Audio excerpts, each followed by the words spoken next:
राधे कृष्ण दोस्तों। हर मार्ग के साधकों को चाहिए कि वो मन को अपने हिसाब से चलाए, ना कि मन के हिसाब से वो चले। इसलिए भगवत मार्ग के श्री स्वामी हरिदास जी कह रहे हैं, काहू को बसनाए जो कछो होवे, वो सब बिहारी कृपा सो होवे, और सब मिथ्या प्रपंच फांसिए। भागम दौड़ करने के लिए मन प्रेरित करेगा। स्वतंत्र वही है मन जो गृहस्थ में रह के सुबह सत्संग, एकांत में भजन, दिन में नाम जप, फिर खाओ पियो और मौज करो। यही तो स्वतंत्र जीवन है, ऐसा हरिदास जी कह रहे हैं। उन्होंने अनुभव लिया है मित्रों, सब देखा है। इसलिए अपने अनुभव के द्वारा वो संदेश दे रहे हैं कि प्रिया प्रीतम के महल में चुपचाप पड़े रहो, कभी तो प्रभु की दृष्टि पड़ ही जाएगी, जिससे तुम्हारा उद्धार होगा। पर यदि भागदौड़ में लगे रहोगे तो बड़ी ही भयावह स्थिति में आ जाओगे, वरना प्रभु तो वैसे भी आप पे बरस रहे हैं। इसलिए आप आज भगवत मार्ग में हो। बरसत फूलिन सूलिन गिरा, तरसत चित्त सुर घोर, हर्षत हित चित्त नवल रस, बरसत युगल किशोर। बस ये मनमानी अहंकार का छाता हटा दो तो आप उस कृपा में पूरे भीग जाओगे। अपनी कुछ जानकारी का गर्व कि मुझे ही सब पता है, बाकी सब मंद बुद्धि है। अब बस करो, हटा दो ये अहंकार का पर्दा। बुद्धि के विषय को जानते हो, बस इसलिए हमने ये किया वो किया, मैं ही ज्ञाता हूँ, इसलिए वो खुद को ही सही साबित करने में लग जाता है। फिर इस बीच बाकियों की निंदा भी करता है। इसलिए बस बंद करो ये सब। अब गीता में स्वयं प्रभु कह रहे हैं कि सही ज्ञानी ज्ञाता वही है जिसके बुद्धि में निरंतर इष्ट का चिंतन स्मरण चलता रहता है।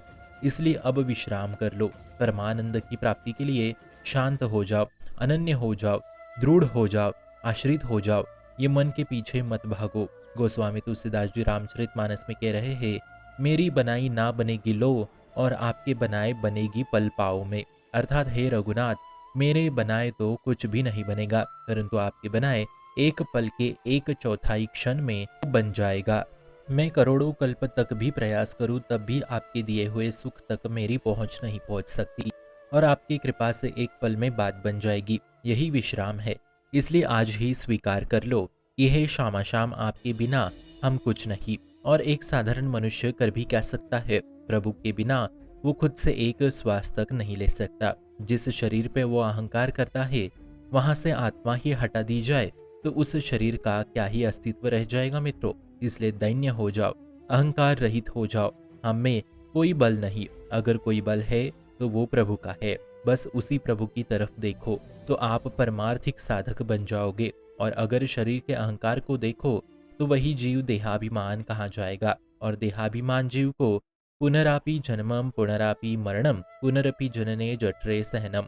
वो देहाभिमानी जीव जन्म मृत्यु में कल्पों तक फंसा रहता है। इसलिए अभी समय है, सुलझ जाओ, शांत हो जाओ, विश्राम कर लो प्रभु के नाम में, प्रभु के धाम में, प्रभु के श्री चरणों के विश्राम में। फिर कृतकृत्य हो जाओगे। गोस्वामी तुलसीदास जी कह रहे हैं, पाथो परम विश्राम राम समान प्रभु नाही। जिन जिन महापुरुषों ने प्रभु के चरणों का आश्रय लिया, वो बोल उठे कि अब कृतकृत्य भयो। आगे वो कहते हैं कि आज जो रघुनाथ जी के आश्रय से मुझे विश्राम मिला है, वो पूरे संसार में कहीं नहीं मिलेगा। बस आप आश्रित हो जाओ तो भजन स्वाभाविक होगा। जैसे हम अपने शरीर का भजन नहीं करते, परंतु हम शरीर को भूलते कब है मित्रों? जागृत स्वप्न में इसका ही तो डंका बजता है, यही हमें फंसाता है। ये अपने आप होता है। शरीर का बिना भजन किए शरीर हमेशा याद रहता है। ठीक ऐसे ही मात्र आश्रय लेने से बिना भजन किए आपका भजन बनने लगेगा। बस इसी बात पे स्थित होइए और निरंतर नाम और चरणों का आश्रय इन्हीं में लगे रहिए। शुभम भवतु कल्याणमोस्तु।